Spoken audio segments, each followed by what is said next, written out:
saat ini kita masih fokus pada persoalan bagaimana menghasilkan kader yang baik. Jadi tidak perlu banyak-banyak menjawab, tapi berikan kesempatan kepada Kakanda Sarlan untuk memimpin Batko HMI Sultra.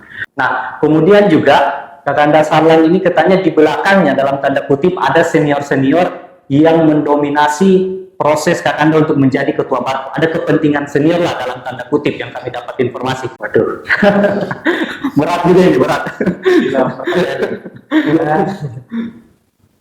Ya, astagfirullah.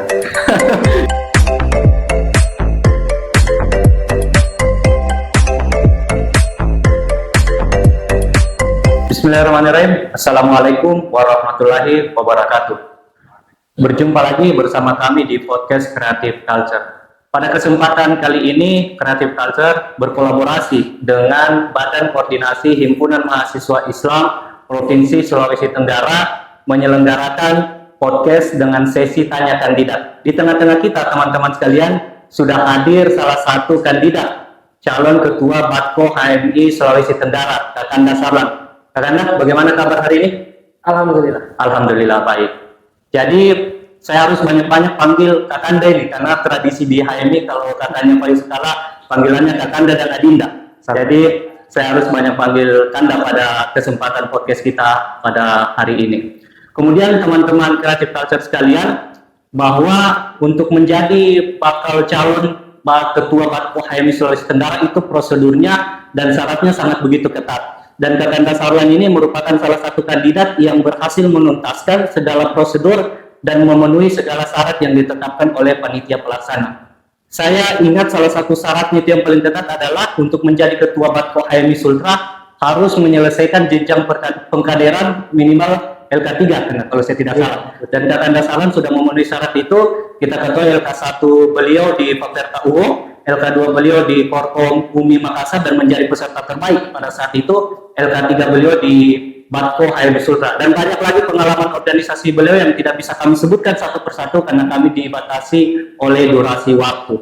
Baiklah teman-teman Creative Culture sekalian, pada podcast kita kali ini dengan sesi tanya kandidat, kita menyusun list question atau pertanyaan itu dengan 3 kualifikasi. Kualifikasi pertama itu kan adalah pertanyaan umum, yaitu menyangkut tentang segala hal tentang HMI yang ditanyakan oleh seluruh kandidat yang akan maju, salah satunya Kakanda Sarlan. Kemudian kualifikasi pertanyaan yang kedua adalah pertanyaan khusus yang berkaitan dengan pertanyaan-pertanyaan pendalaman visi misi dari kandidat. Dan ketiga adalah pertanyaan hot issue, yaitu berkaitan dengan rekam jejak atau berkaitan dengan isu-isu yang terkait dengan diri kandidat sendiri. Baik, kita langsung masuk ke pertanyaan pertama ini, Kakanda.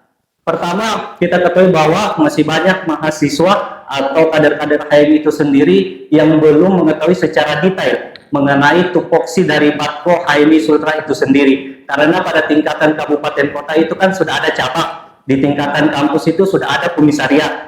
Nah, sehingga mahasiswa atau kader-kader HMI kurang fokus, utamanya kurang untuk mengetahui Batko HMI Sultra. Bagaimana Kakanda menjelaskan tentang tupoksi Batko HMI Sultra itu sendiri? Oke, terima kasih sebelumnya. Sebelum menjawab pertanyaan tersebut, saya ingin kembali membicarakan terkait tantangan zaman sebenarnya.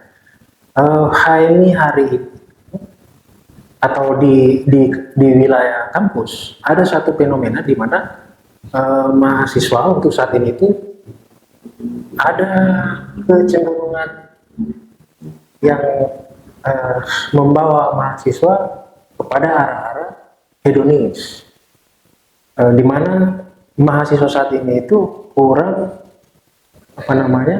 minat lagi pada persoalan pengkaderan, kemudian pada persoalan instruksi-instruksi yang harus dijalankan oleh mereka yang berkader tentunya.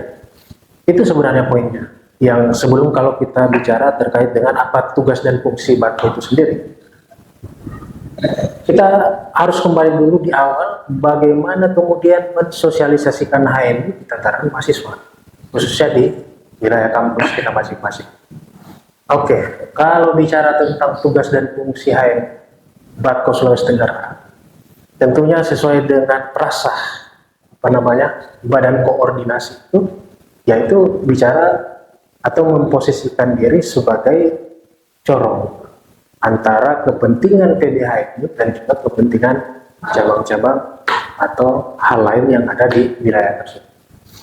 Nah, bicara terkait tentang mengakomodir kepentingan tersebut, tentunya tantangannya sangat banyak, baik itu konflik vertikal maupun horizontal di tataran HMI itu sendiri. Mungkin tidak perlu bicara panjang lebar bahwa di HMI Provinsi Sulawesi Tenggara itu, khususnya di cabang-cabang, sudah barang lumrah lagi kalau kita bicara tentang dualisme. Nah, disinilah sebenarnya peran daripada Badan Koordinasi yang memastikan seluruh pengurus atau tataran kepengurusan HMI di tingkatan cabang itu tidak boleh ada lagi dualisme. Harus hanya ada satu kepengurusan, yaitu Himpunan Mahasiswa Islam yang dikomandai langsung oleh pengurus besar PBHMI. Nah, ini tentunya tugas-tugas berat bagi Batko. Kira demikian. Oke, baik. Sebentar kita akan masuk kepada soal dualisme untuk pengurusan. Pertanyaan berikutnya adalah bagaimana Kakanda menjelaskan mengenai visi misi Kakanda untuk maju sebagai Ketua Batko HMI sehingga menunjukkan bahwa visi misi Kakanda ini memang mengantarkan Kakanda bahwa Kakanda layak untuk menjadi Ketua Batko HMI Sultra. Oke, visi misi.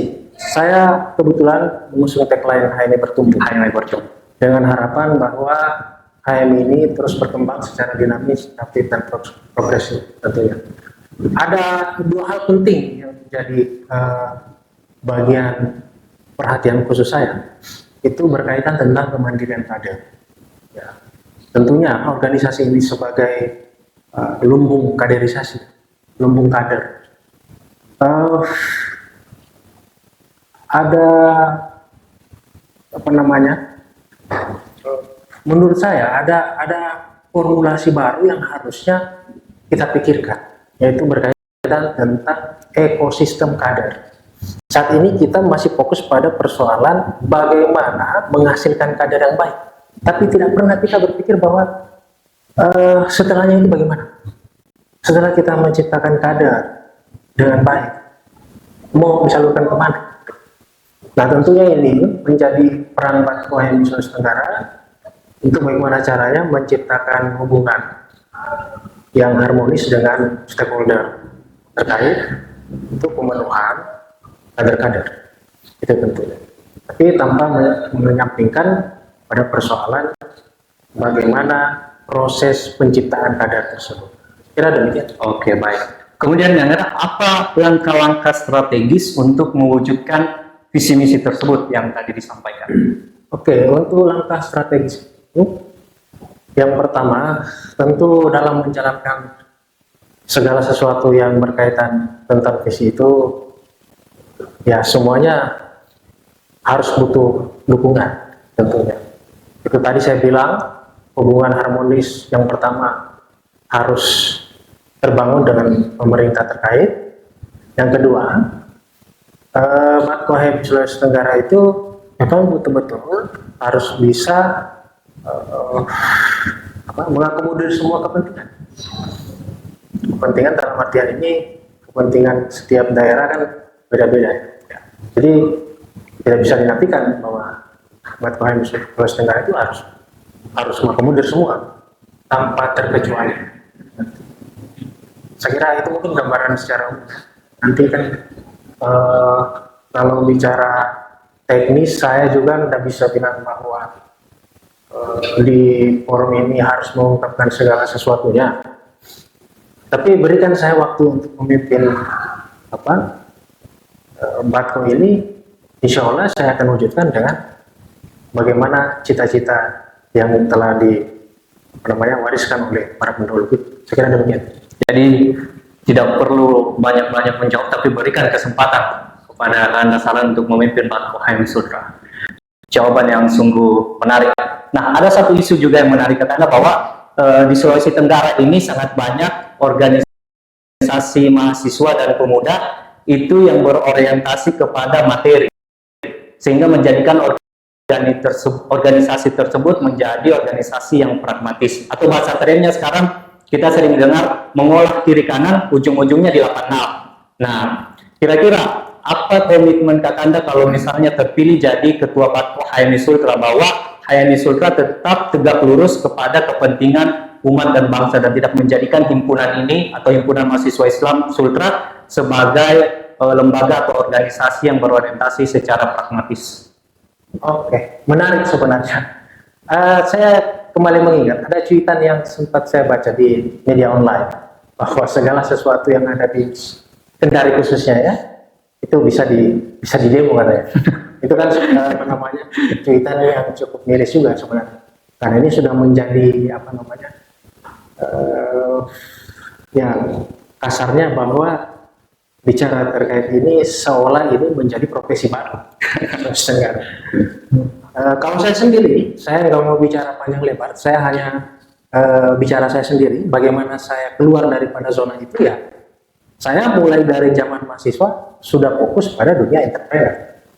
Dari sejak mahasiswa saya sudah jualan kopi, saya sudah jualan ya barang-barang bekas ARB. Sehingga kemampuan saya dengan apa namanya dagang itu menjadikan saya tidak apa namanya tidak tertarik lagi dalam dunia ya seperti yang Anda sebut tadi apa nama atau sebagainya. Memang betul keras memang menjadi seorang pemimpin itu kalau nggak ada materi, betul. Makanya mungkin ada sebagian yang mengambil jalan pintas untuk pada jalan-jalan pragmatis. Tapi harapan saya dengan kemampuan entrepreneur yang saya miliki, mampu paling tidak mampu mensugesti orang di sekeliling untuk mari bersama-sama kita bangun namanya kader HMI yang mandiri, yang memiliki jiwa kewirausahaan. Ya, hanya karena dengan kita berdiri di kakinya kita sendiri, maka kemandirian kita dalam berpikir itu bisa terwujud. Kalau kita tidak berdiri di kaki sendiri, maka kemandirian kita dalam bersikap dan berpikir itu tentu akan dibatasi dengan kepentingan-kepentingan lainnya. Berarti HMI harus berdikari kan Anda? Iya. Oke, baik.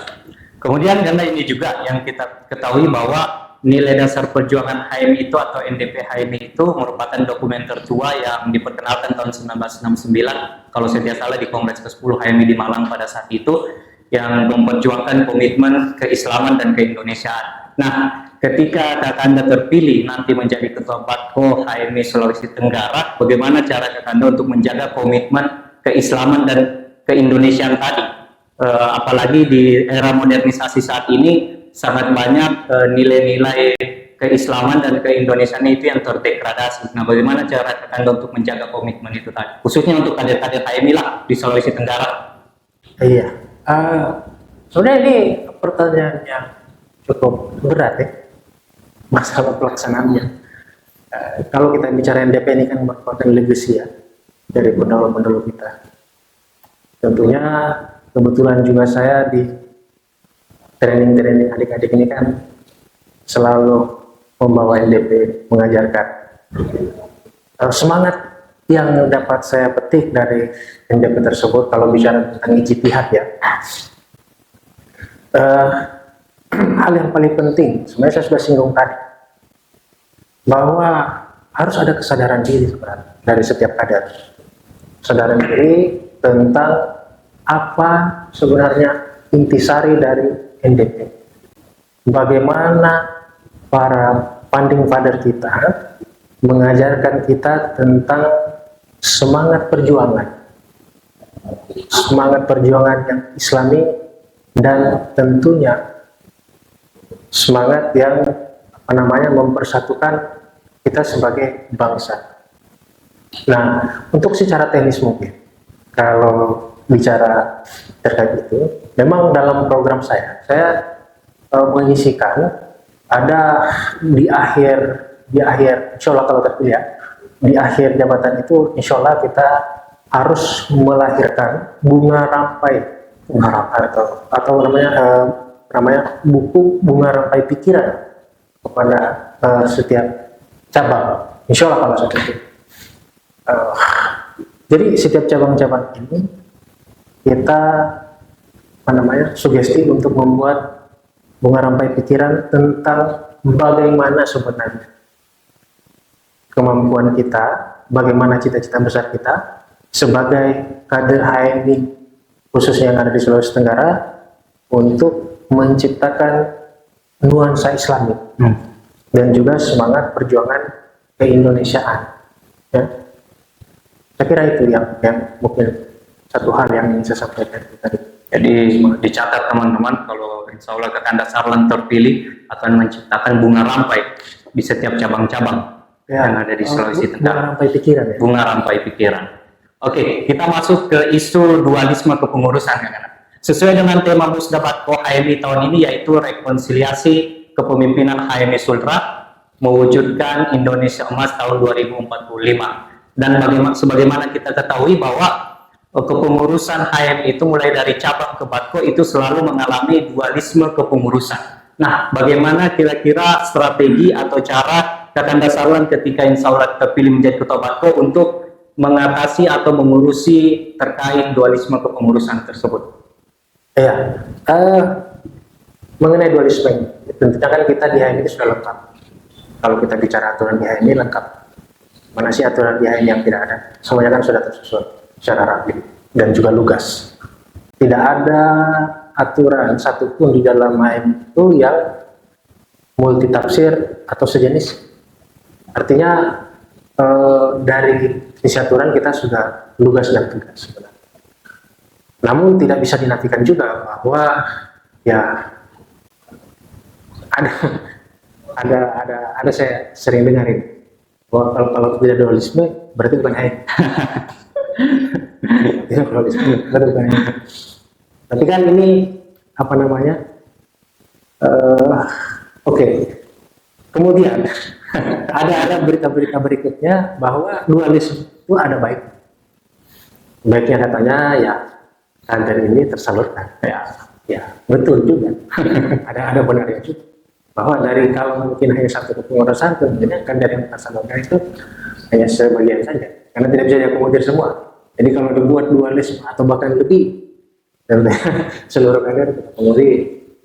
Tapi kan itu di satu sisi juga meruntuhkan semangat persatuan.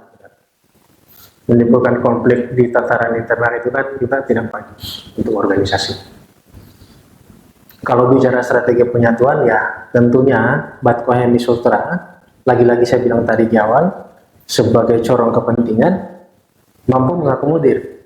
Jadi kalau mungkin cabang-cabang ada yang dualisme, kalau bisa di Batko HMI Sultra sudah melahirkan rekomendasi untuk satu kepengurusannya yang tidak cacat aturan tentunya ya, yang memenuhi standar daripada kepengurusan itu sendiri. Saya kira demikian, itu peran penting. Jadi sekedar pengetahuan umum saja, karena berarti dualisme kepengurusan di tingkat cabang itu secara aturan bisa diselesaikan oleh Batko, tidak perlu ke PBHMI atau seperti apa mekanismenya. Ya, nanti kan ini kita bicara tentang Batko itu kan bicara tentang penyatuan kepentingan. Kita harus menjadi pemersatu. Kalau bicara bisa dan tidak di tataran HMI itu kan ya kan tahu sendiri bahwa di HMI itu yang tidak bisa pun jadi bisa. Makanya saya bilang tadi harus disatukan dulu, di satu pikirannya harus satu dulu. Jadi kita tergantung Batkonya mau buat circle yang bagaimana. Jadi kita bentuk dulu circle penyatuan kepentingan. Jadi kalau naik berkasnya di PBHMI, nanti kan kita komunikasi juga dengan PBHMI bagaimana terkait dengan SK tersebut. Saya kira demikian. Oke, baik. Kita masuk ke pendalaman visi misi. Di visi misi dan profil daripada Kakanda selalu menyebutkan HMI Sultra harus bermitra strategis dengan pemerintah. Bahkan Kakanda saya lihat dengan berani dan tegas menyatakan bahwa HMI Sultra itu harus diakui oleh pemerintah. Nah, seberapa urgent menurut Kakanda HMI Sultra itu harus bermitra secara strategis dengan pemerintah? Apakah Kakanda ingin mengatakan bahwa HMI Sultra tidak akan independen, tidak akan mandiri kalau tidak bermitra dengan pemerintah? Bagaimana Kakanda menanggapi hal demikian? Waduh, berat juga itu. Tentunya kalau bicara terkait independensi ya, semangat independensi HMI tetap harus dijaga. Tapi bukan berarti juga kita harus selalu berseberangan dengan pemerintah. Nah, HMI hari ini itu harus sejalan dengan pemerintah dalam artian hal positif ya. Dalam artian hal-hal yang menyangkut tentang kepentingan orang banyak. Tapi kalau ada satu bentuk apapun yang berseberangan dengan kepentingan masyarakat banyak, HMI harus tampil di depan. Tidak ada kata tidak untuk itu. Kemudian kalau ditanya pentingnya bersinergi dengan pemerintah, ini terus terang kembali pada tupoksi HMI itu sendiri sebagai kontrol sosial.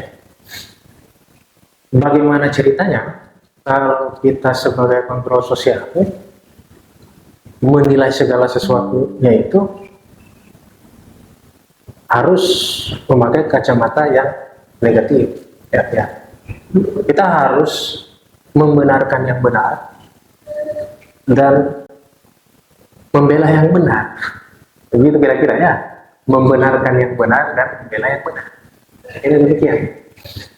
Berarti bagaimana Kakanda nanti bisa memastikan bahwa kemitraan yang Kakanda bangun dengan pemerintah itu tidak mengeliminasi nilai-nilai fungsi dari HMI sebagai himpunan yang kritis terhadap public policy yang dibuat oleh pemerintah yang dianggap dalam tanda kutip tidak yang dianggap merugikan kepentingan masyarakat. Sedangkan di satu sisi Kakanda bermitra dengan pemerintah, tapi ternyata ada public policy yang dibuat pemerintah merugikan masyarakat. Nah, bagaimana sikap dari Kakanda?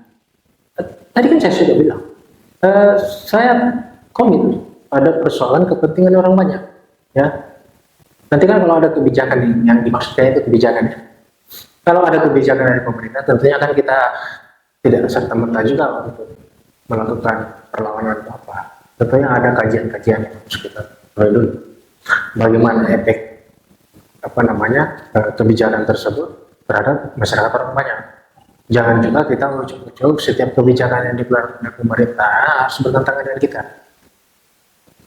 Kita kan masyarakat akademis ya, sehingga berkaitan tentang public policy ya, tentunya ini harus dicerna baik-baik dulu sebelum kita melakukan pernyataan sikap terhadap kebijakan-kebijakan tersebut. Ya, Soalnya kenapa pertanyaan ini begitu penting dipertanyakan, karena kita biasa mengenal istilah dalam tanda kutip kalau organisasi-organisasi, khususnya organisasi di Sultra ini kadang mereka demo atau mereka mengkritik, tapi UUD ujung-ujungnya duit. Atau biasa dalam tanda kutip KUHP, kasih uang habis perkara. Nah, ini yang menjadi antisipasi kita bersama bahwa calon ketua Matko HMI Sultra tidak seperti itu orangnya. ya, jujur saya kan minim juga pengalaman di bidang itu, karena memang saya fokusnya di dunia entrepreneur. Sampai saat ini pun saya fokus di dunia bisnis. Saya alhamdulillah di dunia percetakan. Ya, memang kalau bicara itu secara teknis ya, saya hanya sering mendengar bahwa ada giat-giat seperti oknum lah. Tidak Ya. semua organisasi, tidak semua Ya, mahasiswa, tidak semua, sebagian oknum. tapi saya pernah dengar. Tapi itu bukan menjadi bukan menjadi jas saya terhadap himpunan ini yang mungkin ya, atau kelompok-kelompok, sebagian kelompok ya yang bicara tentang itu.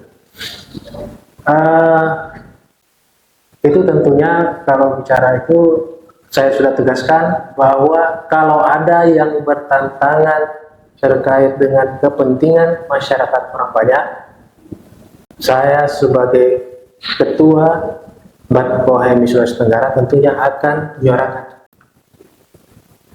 hal tersebut. Saya paling di depan bicara soal. Oke, Insyaallah. baik. Kemudian di profil Kakanda juga menyebutkan tentang akan berkontribusi terhadap pengelolaan sumber daya alam. Nah, kira-kira apa kontribusi dari HMI atau Matko HMI Sultra nanti ketika Kakanda terpilih? Oke.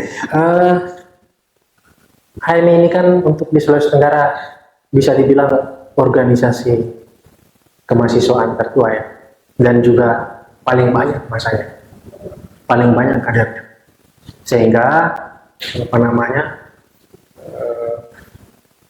dan selain dengan banyaknya kader, punya kecakapan juga di masing-masing kader, sehingga dengan itu tentunya kita mampu itu menginisiasi program-program yang berkaitan tentang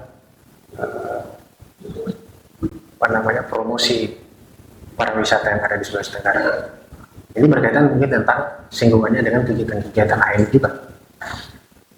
Kayak beberapa waktu yang lalu kan sudah banyak kegiatan-kegiatan HMI yang mempromosikan pariwisata yang ada di seluruh Jazirah Sulawesi Tenggara. Tentunya mungkin ke depan berkaitan tentang pengkaderan, ya, khususnya LK3, ya, kita harus mampu menciptakan destinasi-destinasi baru yang bisa di blow up dengan kegiatan yang atau mungkin kegiatan-kegiatan lain yang bersifat tingkatan nasional, ya. Ya, saya kira demikian. Baik, pertanyaan terakhir kan. Jadi kami Creative Culture dalam membuat pertanyaan itu menganalisa, menggali informasi, mencari tahu informasi tentang diri kandidat juga, seperti apa isu-isu atau opini-opini yang terbangun terhadap diri kandidat di internal HMI atau eksternal HMI. Nah, kami dapat satu isu yang menarik bahwa berdasarkan rekam jejak Kakanda Sarlan ini, Kakanda Sarlan tidak hanya berfokus pada organisasi himpunan mahasiswa Islam, tapi banyak organisasi-organisasi lain, salah satunya Oasis Sultra atau Lembaga Ekonomi Mahasiswa, ya, karena dia aktif lah, intinya di luar organisasi HMI, sehingga menimbulkan opini bahwa Kakanda Sarlan ini hampir pasti tidak pernah menduduki jabatan-jabatan strategis menjadi pimpinan HMI, baik di tingkat komisariat, di tingkat korkom, atau di tingkat cabang, dan lain sebagainya. Nah, kemudian juga Kakanda Sarlan ini katanya di belakangnya, dalam tanda kutip, ada senior-senior yang mendominasi proses Kakanda untuk menjadi ketua baru. Ada kepentingan senior lah dalam tanda kutip yang kami dapat informasi. Sehingga muncul opini bahwa Sarlan ini adalah pemimpin boneka untuk dijadikan ketua HMI Sultra. Bagaimana Kakanda mencoba mengklarifikasi isu-isu itu? Waduh, berat juga ini, berat. Ya, astagfirullah. Sampai istighfar dulu.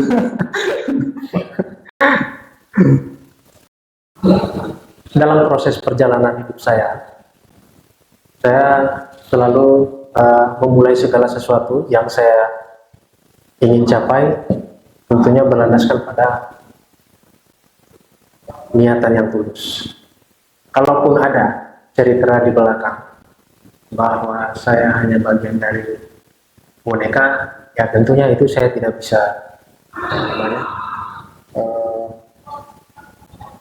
tidak bisa juga bilang bahwa itu bohong, bahwa memang benar. Kalau hari ini saya mencalon Batko HMI Sulawesi Tenggara, itu benar adanya selain karena kemauan saya sendiri dan juga kemauan para kader, baik itu kader yang di bawah saya maupun para abang-abang yang berada di atas saya. Kalau itu dibilang bahwa saya boneka, ya, karena tadi diterangkan bahwa boneka itu karena ada orang di belakang. Ya, saya bilang benar. Berarti membenarkan memang ada orang di belakang Kakanda. Kalau ada tanda kutip, ya. Iya. Kalau diartikan boneka itu ada orang di belakangnya. Ada orang di sekelilingnya. Maka saya artikan itu benar. Benar adanya. Saya harus jawab benar adanya. Saya mencalonkan diri sebagai calon ketua Batko HMI Sulawesi Tenggara itu dengan ribuan orang yang berada di sekeliling saya. Tapi ada lagi nih Anda yang lebih sedikit sarkas. Bukan hanya pemimpin boneka katanya, tapi pemimpin bayang-bayang. Dia hanya fisiknya saja sebagai ketua Batko, tapi jiwa, pemikiran, pengambilan keputusan itu bukan ada di tangannya, Sarlan. tapi dia hanya pemimpin bayang-bayang. Ini lebih sarkas lagi. Tapi itu semua penjelasan dari Kakanda Sarlan, semoga bisa memberikan klarifikasi bahwa Kakanda Sarlan tidak seperti itu orang. Apa bagaimana Kakanda mau klarifikasi pemimpin bayang-bayang itu? Oke. Agak frontal juga. Kalau tidak mau diklarifikasi juga tidak apa-apa sebenarnya kan. Frontal juga. Cuman ini pertanyaan yang kami dapat dari info Ya. dari luar sana.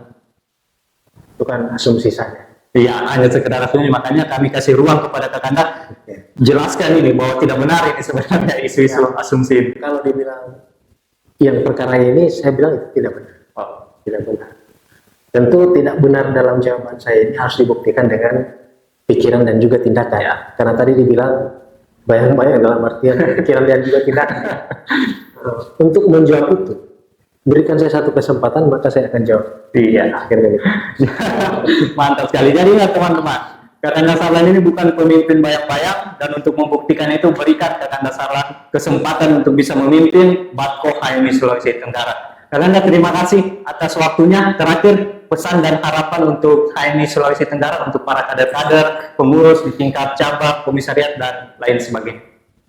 Ya, harapan saya tentunya untuk seluruh kader himpunan mahasiswa Islam, khususnya yang ada di Sulawesi Tenggara. Mari sama-sama kita bentuk diri kita untuk berdiri di kaki sendiri, sehingga kematangan kita dalam berpikir dan juga bertindak tidak terintervensi oleh pihak manapun. Ya, ada banyak cara untuk kita sebagai kader yang mempunyai semangat dan juga intelektual tinggi, bagaimana menciptakan tentunya lapangan pekerjaan baru. Karena hanya dengan itu, maka himpunan mahasiswa Islam mampu kritis terhadap segala sesuatu. Nonsen kalau kita bicara terkait dengan kritis jihadisme, kalau kita masih berpangku tangan pada, ya mohon maaf, saya kira demikian ya. Seperti itu. Jadi kalau dibilang bahwa saya bayang-bayang apa semua, ya saya sudah buktikan bahwa saya berdiri di kaki sendiri.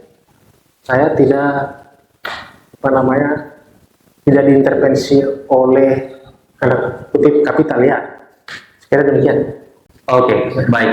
Teman-teman sekalian dan juga kader-kader atau pengusaha ini dimanapun berada, itulah tadi sesi tanya kandidat yang sudah kami lakukan. Semoga jawaban-jawaban dari Kakanda Sarlan selaku calon ketua Batko HMI Sultra bisa menunjukkan, bisa mengklarifikasi atau memberikan informasi bahwa inilah kandidat calon ketua Batko HMI Sultra. Kakanda semoga mau diberikan hasil yang terbaik dalam pemilihan Batko HMI Sultra. Amin. Siap selalu, Kakanda.